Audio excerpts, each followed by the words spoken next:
The next thing is the threshold, the Sungazer tune. That it's a percussion feature. It's more just taking those kind of longer sounds, the sense of backbeat. The backbeats get a little closer together, kind of evolves energy-wise, provides that framework for the percussion feature, and kind of dumps us right into dime action. And then we experience this kind of this entropy of instrumentation with the number of trumpets we switch to and the trombones.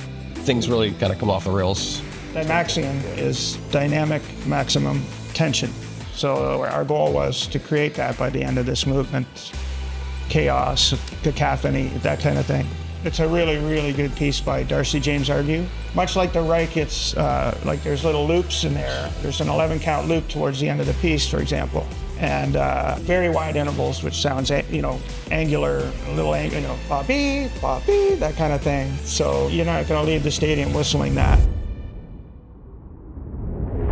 We've kind of arrived at this moment where things have really blown apart in all ways, shapes, and forms. The idea for this, we call it the Coda to the show. It's, as John would say, living in this beautiful mess we've made. Like, there can be beauty within this disorder. First thing we really play, as far as the Sun Lux material, like in earnest, we have some of the sound effect things, even just the chime at the very beginning of the show, that B-flat chord is from the beginning of Changes Everything, one of their tunes, and the title of the show, and all that. So that's peppered throughout.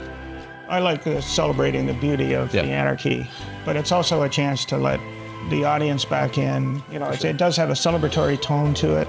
It's very full.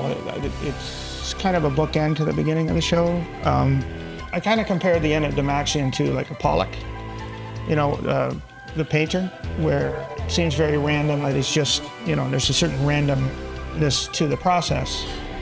But when you back up, from the painting, it's actually quite beautiful and organized and balanced in spite of the tools it was built on. And that's kind of how I look at the Coda.